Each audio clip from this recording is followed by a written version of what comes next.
Ladies and gentlemen, please welcome AFA's President, General Larry Spencer.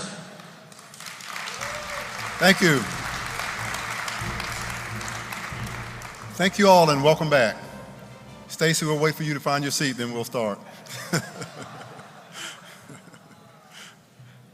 When I graduated from basic training, my first assignment was at Pope Air Force Base in North Carolina, and I was literally a one-striper.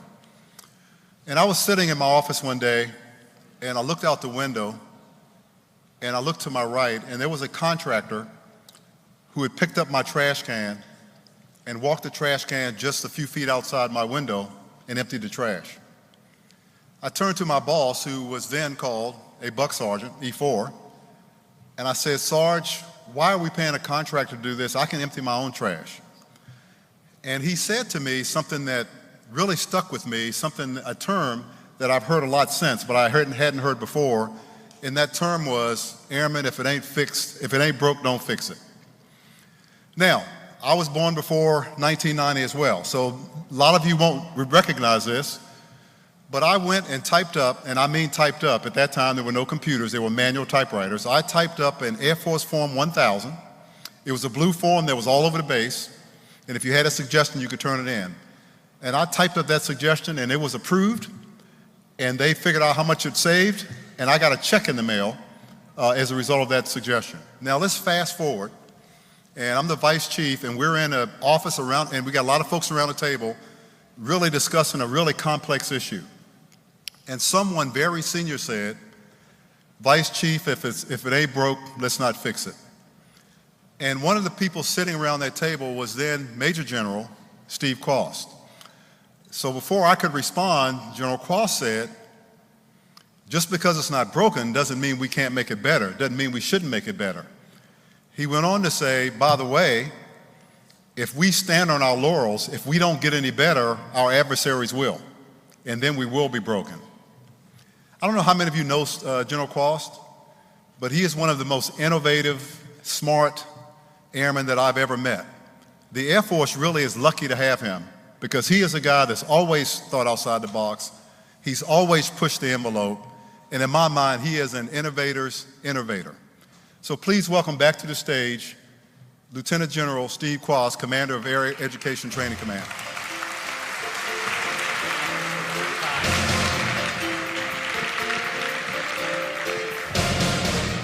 So let me translate that just a little bit. What he means is I always get in trouble. I generally get fired. Then I get rehired to punish me for the things I did. And there's really not much smart there. It's about listening to others and channeling the brilliance that exists in our communities of interest, the communities of practice, and the community of airmen across the globe. And so the topic of this is, how do you teach people to be innovative? And I'd like to unpack that just a little bit with you because it's a fascinating journey, but it is essential to the survival of our nation. And not just in the Air Force, across the entire society. And it's the same habit that business uses to stay in business. And so I'd like to start this by saying that you teach people how to be innovative by teaching them to observe human nature and understand what motivates people. So we'll start there. And so this won't get too weird, okay? But, understanding people. Because everything that prevents us from being creative, everything that prevents us from being innovative as groups is rooted in human nature. So I like to say, bureaucracy. People will throw that word out, bureaucracy, and they'll say that's the reason we don't innovate, because the bureaucracy or the frozen middle or however they want to describe it. And that's just not true. Bureaucracy is an extension of the human condition and human nature. Where two or more people are gathered, there's bureaucracy, and the more people, the more bureaucracy. The bigger the organization, the bigger the bureaucracy. And it's a very visceral survival mechanism that perpetuates what works, so that we are actually doing things that kept us alive in the past to keep us alive in the future. But it also gets you killed. Because if the bureaucracy perpetuates the past consistently and never really adapts or changes, then other smart competition in life will eventually overtake you. Because the human condition is also filled with people that will steal anything you make, break anything you build, and take away anything that's good that you've created. I wish it wasn't that way, but history has not yet shown any example where altruism and just being kind to another person is a long-term strategy for survival. So in the face of this human nature, the importance of being able to adapt by being innovative and teaching people how to think innovatively and how to be innovators is really key. And so we'll start at the basics. When a human being comes into the Air Force, we start by making sure they have certain qualities of character that are essential in this business. One is humility. You have to be humble in order to be able to reject something that is no longer working and try something new. You have to be courageous, where you are willing to take the risk of saying, okay, this comfort blanket I've had for a long time is no longer keeping me warm, and I've got to go out and find something else. Change is scary. Change is hard. Change is not a natural thing for human beings. Now, there are parts of all of us that understand you need to change to survive, but it's generally the desire to survive that makes you drive to the change, not the fact that you're uncomfortable. You have to get uncomfortable enough. And so this is why, this is rooted in the rise and fall of civilizations. There is a reason why no civilization has lasted forever. And it's because the rise and fall of that civilization is rooted in the inhibitors to innovation. So one question really before us is this: can our Constitution, which is uniquely different in the human condition, these principles of respecting every other human being and manifesting that respect in the fact that you give them authority and power in who they put in charge over them, can this constitutional structure allow America to be perpetually innovative? And the answer is, I don't know. But if we get after teaching our people how to be innovators, we have a fighting chance at least exploring whether America could be perpetually innovative, and we do not sit at the trash heap of history like every other great civilization since the beginning of recorded history. And there's 22 of them if you want to count them, at least that we know of. So when we talk about the basics of teaching people to be innovative, it starts with this family business of every single unit, every single organization, monitoring behavior in the culture that makes sure that, one, we are humble enough to talk about the elephant in the room all the time. Two, we're collaborative enough and respectful enough of every other human being where we will listen to people telling us things that we are doing wrong. And it's hard, telling me of my biases, telling me of my blind spots, telling me about my prejudices. That's hard to hear because we all like to feel good about ourselves, and that doesn't make us feel good about ourselves, but we have to do it. So when we start this journey of how do you teach innovators, you start by developing a culture or a command climate, or however you want to describe it, where everybody in that command climate, they're trying to do the best they can. They're trying to be excellent at their job, but they are humble about the way they approach it. And they are collaborative in the way they seek out different viewpoints that talk about problems. The third element is always, always, always thinking about this one question. And if there's one question you ought to leave here remembering, it's this question. And the question is, whatever job I'm trying to do, whatever thing I have been told is my responsibility, my thing to do in life, I always think to myself, how can I do this better? So some people will use a little humor and say, I'm innovative because I'm lazy, and I want to find a way of not taking those 3 steps, or I want to take a way of doing that job faster, or getting a computer to do it for me so I don't have to do it. But in reality, it is this key question that has to be in the psyche of your workforce, in your culture, in your command climate, that has humble people that are collaborative and listen to every voice they can reach out and grab. And they reach out and they grab it from far and wide, way outside their discipline, way outside of their comfort zone.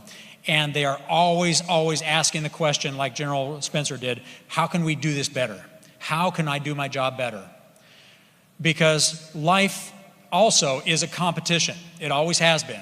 And if you are not competitive in the way you think about how you make it better before your adversary gets to a point where they can steal it away, if you do not do that ahead of time, you will be too late to need. And this is what kills civilizations. They will sit on their laurels because they're the most powerful nation in the history of mankind. And they will sit there, and they will see the signs of tearing away at the edges of their dominance. And they'll just continue to do the same thing, hoping for the same outcome. And they define what Einstein said is the definition of insanity, doing the same thing, hoping for a different outcome. And so, as we take a look at these elements of innovation, it starts with a culture. It starts with a culture. And if you don't have the culture, none of the other things I'm going to talk about will really work if you don't start with the culture. And the beauty of culture is that the lever of culture is education. So I feel so blessed to be in a job where I can help build an Air Force where we teach innovation at every level. And we start with the cultural piece. We start with the environment. We start with the aptitudes, attitudes, and personal characteristics of the human being in a group as a foundation for a culture that will be perpetually innovative their whole life. And those three basic elements: humility, collaboration, and then this dogged pursuit to find a better way of doing the job, whatever that job is. So now we get to the other piece of the human part, and that is the natural tendency for a bureaucracy to repeat the past. And so it's important to define innovation because there are multiple types of innovation. One type of innovation that can happen when you have that kind of culture, you heard me say it on the stage if you heard the last one, and that is it's adaptive innovation, or it's innovation that sustains whatever it is you're doing.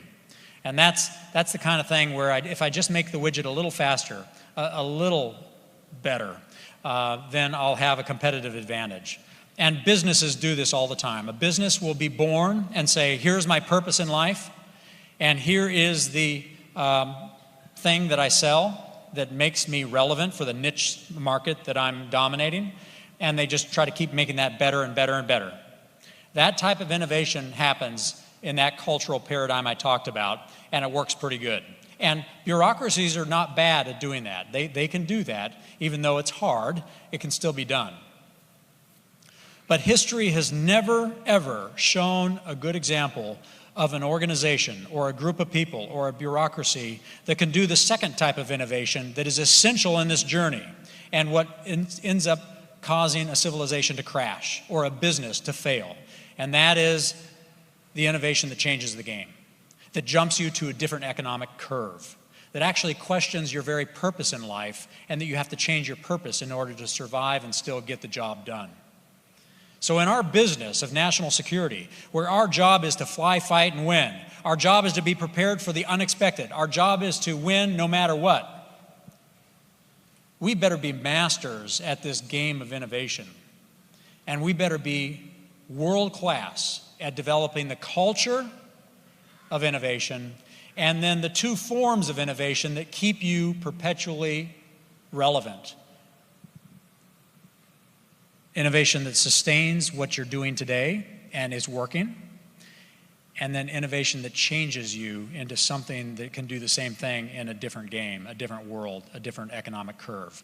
So let me describe that and talk about that. And this starts getting up to the more PhD level, because when we say to our force, be innovative, the code there is, it's more tactical and operational, where we're asking the force to be innovative with the tools we've given them, and to create new tools, but really in the same theory, the same mechanism that we have today. The only way to get an organization to be good at both has played out over time, and there are some companies that have had a good run of it. There are companies you can point to that for 30 years they were perpetually innovative and maintained market dominance. But it's really hard to find examples that did that beyond 30 years. Even something like the Roman Empire that was around for quite a while.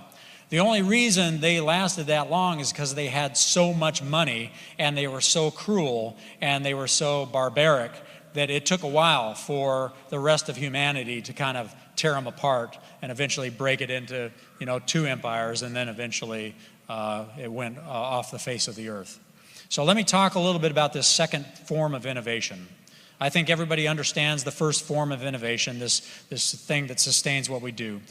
But here is where human nature comes in. So your bureaucracy is designed to protect what it has and what it has worked in the past. And you innovate internally on that to make it better and better, the object more shiny. The problem with innovation that is transformational is that generally it will be a threat to the bureaucracy that they're a part of. So the human being in an organization that is adapting innovatively and making things better and better in the current theology will be killed or fired if they bring something in that threatens everything that the group is doing. Because it will threaten more than just the thing that's getting the job done. It threatens the values. It threatens the heritage. It threatens the hero system. It threatens the honor and the dignity of everybody who is sacrificing and working hard to get the job done in the current group. So we shouldn't be surprised that, we talk about Billy Mitchell's, for example. Or, we can take the example of the cavalry. An organization like the cavalry in 1935 is an interesting example where you had a bureaucracy that used the horse to do the job. And that was their heritage, that was their value, that was their honor, that was their dignity. And every officer had to take equestrian lessons every single day. I mean, that was just part of getting up every day and working with the horse.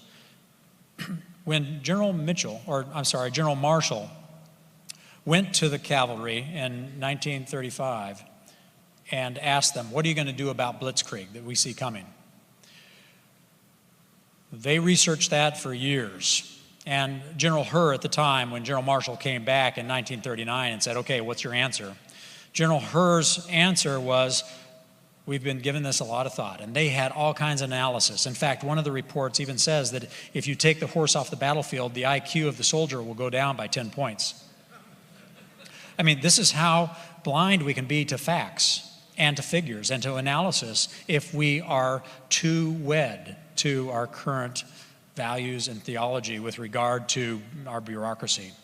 And so the answer to General Marshall's question was, the way we are going to beat the blitzkrieg is we are going to put the horses in trailers, we're going to carry them to the front line, and because they are fresh, they will overwhelm the tank. And we will be victorious, as we have been for the last 1,000 years with the horse on the battlefield. And that's when Marshall canceled the cavalry.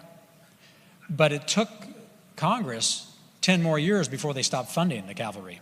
Again, bureaucracy and the way things have always been and how hard it is to change in a government that has a balance of power and where we really have none. So how do you do it? How do you take an organization that is brilliant? They are world class. They are the best whatever in the history of mankind. And they start seeing the signs that they need to do something different. How do you turn that trick? And the answer, when you study every organization and grouping that has been successful at doing this, is you do not ask the bureaucracy to reinvent itself. You do not ask them, you don't make the pig slaughter itself. What you do is you find the people that have a natural propensity to be good at innovating. They have these habits of mind. They have this hunger to do things better. And they have this humility where they can actually not be wed to what they did in the past and think differently about a future that somebody else might envision. You pull them out of the organization, and you don't need a lot of them. You just need the right ones. If you have more than 12, you've probably got too many. Now, it can grow to more than that when it gets going. You bring them together, and you pull them out of the bureaucracy altogether. You hide them from the bureaucracy. And you give them money, you give them freedom, and you give them authorities to tinker and to explore and to try. And you do that in you plant many seeds. No, don't put all your eggs in one basket. Have multiple of these as an institution where you have this engine of innovation that sits outside of the bureaucracy that has to be protected by the top. Because if it's not protected by the top, eventually somebody in that bureaucracy will see that and they will kill it. And if you can do this, if you can protect these small groups that are engines of innovation, 9 out of 10 will fail, and you have to just live with that. But maybe even 99 out of 100 will fail. But the one that brings you the idea that's transformational, that is a game changer, that changes the game, that's the one that will pay for all the other failures, because those failures basically just were discovery. It told you what doesn't work, and the one will pay for the others. This is what venture capitalists do, even though we aren't a venture capitalist. They play on this part of human nature that buys down on innovative ideas in a free market of collaboration, humility, and money to actually do something real. Because we know an idea without money is just a fantasy. So here's what happens, though. Sometimes that great idea will be shown to the bureaucracy, and the bureaucracy will kill it because it threatens its values. So the trick to perpetual innovation and to teach people these is that the strategy is different for both. As the leader of an organization, as you've brought these children up with these habits of mind that make them innovative and understand the dynamics of innovation and the magic sauce of innovation that is very elusive, it's like that floaty in your eye. The moment you look at it, it's gone. The moment the bureaucracy sees innovation, it'll kill it. The trick here is to have a strategy for sustaining innovation that is traditional, that we all do, ends, ways, and means. But the strategy for a transformational innovation has to be fluid. It cannot be locked down because it will grow and migrate and move in different places as you explore and try to bring it online. And the predicate is that you design something that uplifts the current investment to the maximum degree possible so that it will be accepted eventually as the strategy evolves. But right now, we do not teach anywhere in our Air Force. We do not teach these different ways of thinking about strategy. We do not teach our leaders to have two methods of strategy in their organizations. One for innovation that makes us better in the current theory, and one to nurture innovation that transforms us before the crisis comes. So the default generally is we trundle along as an Air Force, we call ourselves innovative, and we are on some levels, but we continue marching along thinking everything's okay until there's a crisis, and then it's almost too late to innovate. There's no time because the threat is upon us. So whether you talk about Admiral Rickover or General Schriever or any other group that was able to do something unique that changed the game, changed the character of war, they followed these same patterns of behavior because they understood humanity, they understood the human condition, and they understood the magic principles of innovation that make you successful. So this is how you teach a force to be innovative. You start with a culture, you let them practice these habits of mind, and let them innovate and cut their teeth on the tactical, sustaining innovations. And then you start teaching them how to innovate transformationally without alienating themselves from the tribe, the team, the bureaucracy that they're a part of. And the fact that we are getting back to these basics is also part of the human condition, because these are not new rules. These principles have been have been there since the beginning of human beings. And civilizations and people have capitalized on these principles over time. We're just rediscovering them. One of our problems is that we have been so unilaterally dominant economically for so many years since World War II, where some of this work went on, that we have almost stopped practicing this muscle of innovation that is so important in staying one step ahead of the enemy. So with that, I'd like to go ahead and open up for questions and comments. And if thank you, sir. Did that work okay? Okay. So why don't we get some questions, and we'll talk about what you want to talk about and answer some of your questions, and then I'll wrap it up at the end here. Okay, General Kwast, you clearly struck a nerve, because about 2 minutes into your presentation, the questions start coming like crazy. And in fact, they're still coming. So unfortunately, we won't have enough time to get to them all, but let me summarize a couple. One, quite frankly, makes me a little sad. There were a lot of questions about, particularly from young airmen. You know, we hear our leadership, they're saying the right things about innovation, they're saying the right things about pushing responsibility down to the squadron. But they say when they leave these conferences and go back to their wing, that frozen middle is still there, and they get discouraged because they can't get through. The basic question for you is, what should they do? Yeah, it's a great question, and the frustration is palpable, and I feel it. There are two things on this. One is that this journey requires happy persistence. It just does, okay? So if you cannot be happily persistent, where you're still collaborative, you don't get angry, you don't get vengeful, you don't get so upset that you leave, you have to be happily persistent. That's one. And the second is, when you do go back, it is true. People will say words, okay, because they've studied it or they've done it, but we are creatures of habit. And if you don't practice it from a young age, you are not good at it. So you will have a senior leader say, let's be innovative, let's push authority down, and then they go back to work, and since they have never burdened the feel of risk as they push that authority down, where I'm going to get fired when this kid screws this up, if they have not practiced that, they will fall back on a risk-averse approach. And it is not your fault if you're a leader that does that, because I would dare say, even though we've been in combat, we as a generation have not had to burden risk on our shoulders like the World War II generation did. And when you don't practice something, you don't get good at it. So this is going to take some time. It's going to take time for us to work the culture piece, because it's riddled in our culture, it makes it hard. But it doesn't mean that the leadership of our Air Force cannot pull those people out and do those things. That's what AFWIC is doing. Air Force warfighting integration capability is an attempt to get after this very thing.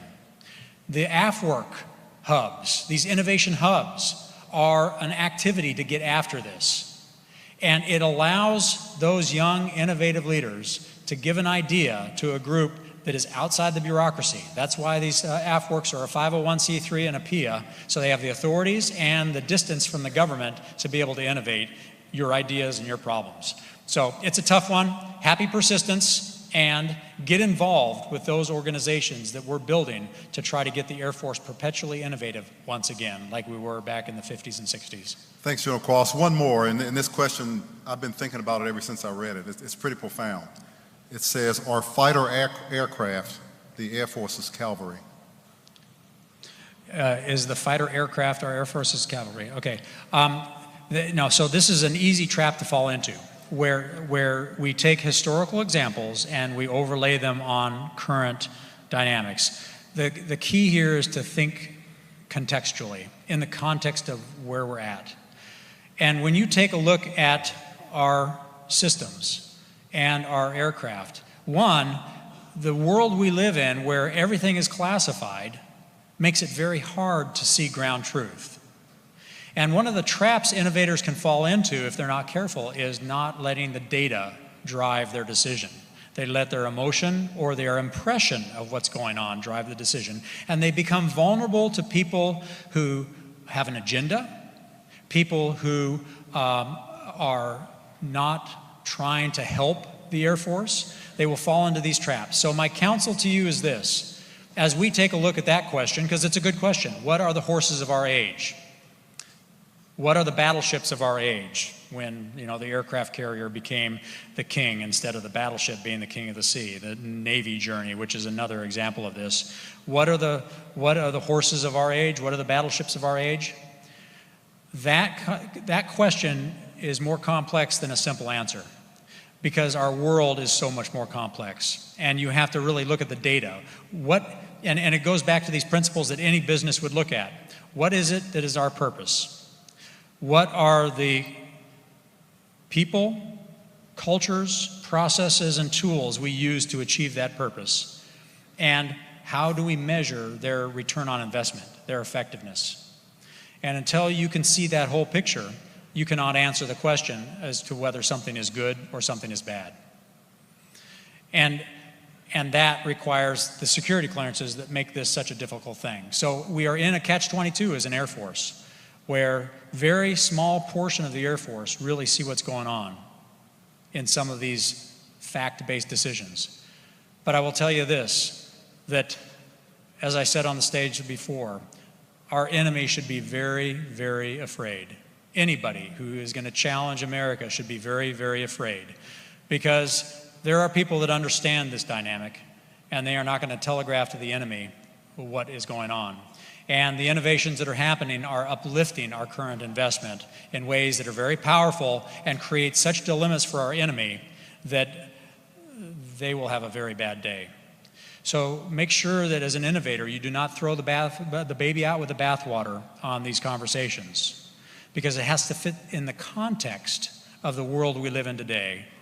And if you were to answer that question in the way that the person who asked it might insinuate, the second and third order effects of what you are letting go of that is game-changing could be the death blow of the Air Force. So just be a sophisticated, data-driven decision maker when you ask these questions, and do not fall into the trap of the bumper sticker, the tagline, or somebody else's agenda that would rather do it their way than the way we're doing it. Now, you couple that with a humility of being open-minded and being honest with the facts, honest with the data, and then you have a pathway to success. So it's a great question. It's a very thoughtful one, but the world is more complicated than simple questions and answers like that. Sure. Well, General Kwast, thank you so much. Unfortunately, we're out of time, but thank you for a great presentation, and obviously one that spurred a lot of thought and a lot of support for you and for the Air Force and for innovation broadly. So thank you very much. Thank you all very much. God bless. Okay, if you all would just give us 1 second to reset the stage.